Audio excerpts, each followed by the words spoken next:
In this video, I want to show you how to add text to your drawing, and actually that's incorrect.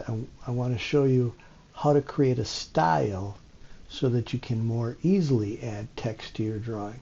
Now, a text style is the definition of how you want your text to look.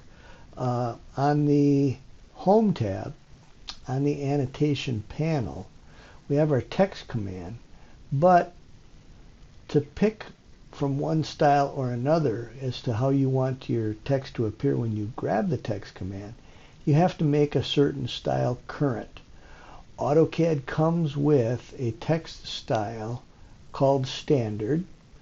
Just like AutoCAD comes with a layer called 0, it comes with a text style called standard. Most people will just leave that alone and not even use it actually, and they'll create their own text style. To create our own text style, we go to this button right here. It's not even necessarily understood that it's a button. You got to kind of hover on it, and then when you do, then you can kind of see that, oh, that's my style command. The style command is used to define a text style. When I pick it, up comes a dialog box that allows me to create a text style. Now, I mentioned that there's a standard style. There's another style called annotative. We're not going to get into annotative objects, a concept better left for a more advanced video. But what I'm going to do is add to this list by going over here and picking new and say I want to create a brand new style. And it says, okay, what do you want your style to be called? And let's just call it normal or regular or anything other than standard, because it's just a good idea to leave standard alone so that we always have a way to come back to the way AutoCAD was installed right out of the box. So I'm going to pick style and give it a name of normal or whatever makes sense for you. That's fine. And I'm going to say OK. And now that normal is added to the list. And if we look at the font that's assigned to the normal style, notice that it becomes the current style also. The font style, something applied to the font itself. An annotative item, we're going to leave that alone. We're going to leave annotative alone. Height. We can define the height that is always to be used whenever we use the normal style. If we leave it at 0 when we're placing text into our drawing, we can modify or be prompted for that text height. Most companies will leave that set at 0 so that they have more control over it and it's not hard-coded right into the style. Then we can do some goofy things like writing upside down or backwards or vertical, and they all have their applications, but we're not going to play with any of them. We can even play around with the width factor. Now somebody, depending upon what font we might be using, somebody defined like how wide a letter might look, and if we just leave it alone and let the definition create itself or control the width, we leave it at 1. Many people will modify this ever so slightly, maybe make it 0.9 or maybe even make it 1.1, just to make their text stand out a little bit from maybe other vendors' drawings. It doesn't look like so canned and just look like the normal text style. So you can play around with that number a little bit. I'll leave it at 0. And then you can also attach an obliquing angle. The obliquing angle is going to give all these letters a little bit of a kick. If I pick in here and type in 5, you can see that it slants the letters a little bit. Now, I don't recommend doing that in order to get a more italic looking font. We have other ways of controlling that. Most people will just leave that obliquing angle set to 0 so that our letters are perfectly up and down. The big key are probably these two items right here. Pick what font you want to use for your style, for your text as you want it to appear on the drawing, and then depending upon what type of font you use, you may be able to make it be bold or italic. With this ugly font that comes with AutoCAD called TXT, a shape file, that's the way the letters look. We can't apply bold or italicizing. We can't do that. If I pull this down, I see all the different fonts. If I use the little elevator, as some people like to call it, you can see all the different fonts that are out there.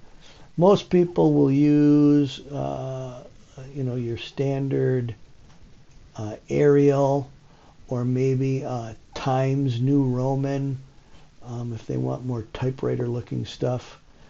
Or another font that gets used real often is oh my gosh, no, I can't think of it. The Roman S or the Roman C fonts. Roman S is similar, not quite, but similar to Arial. And they're the old-fashioned SHX files that come with AutoCAD. Some companies still resort to these, but most companies are using more of the true type fonts that come installed on your computer now. A font that I recently found that I kind of like is called Stylus BT, and it's down the list here a little ways. And I like it because it's got a little bit of a hand lettering quality to it. So I'm going to go ahead and live with that. You're welcome to pick Arial or any font you want. Doesn't really matter. But you pick a font, and that's going to be assigned to the normal style. And then, because it's a true type font, I have control over font style, Roman. Oh, that's interesting. I can't make this one bold. I have no idea. I never saw Roman before. So let's go ahead and switch to Arial just so we can talk about the bolding and that kind of thing. If I switch to Arial, more of a normal looking font, I guess, now I can apply a style like bold or italic or even bold italic, or just regular. Just leave it the same thickness and the same serif that we normally use. So I'll live with Arial, even though I really want to use that Stylus BT. But it gave me a chance to talk about the font styles that could be applied. And I'll leave everything else alone, and I'll just say apply. And now that defines the style. I could make another style if I want. Let's go ahead and do that. Let's make a new one, and let's call this one Fancy, for lack of anything better. Of course, it's nice to spell things correctly, so we'll fix that, say OK. And then here, I will use that Stylus BT. We'll leave it at Roman, because I don't know how to not leave it at Roman. And I'll say that's fine. We'll just say apply. Actually, I won't even apply it. I'll just say close. Close. Notice that I just made the new style, and it becomes current. I don't have to pick set current. Whenever you make a new style, that style automatically becomes current. If I say close, it just means go ahead and make those styles and add them to the drawing, and close the dialog box because you're all done making styles. Your current style has been modified. Do you want to save your changes? Yep. And now, when I place text, which we'll do in the next video, it'll be using that style. One word of caution. Just like blocks, when we create them, they're local to the drawing. Textiles, when we create them, they're local to the drawing.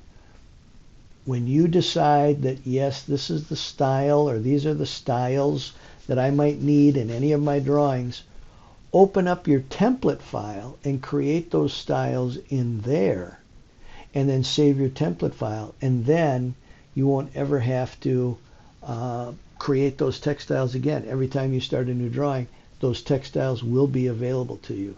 Same thing with blocks. I maybe should have mentioned that in the blocks video that we did a little bit earlier. I told you how to write a block to the hard drive.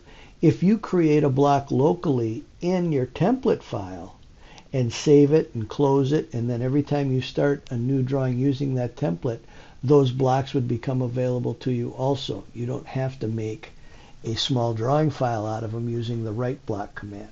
So that's a little clarification on blocks, and it is how to create a text style.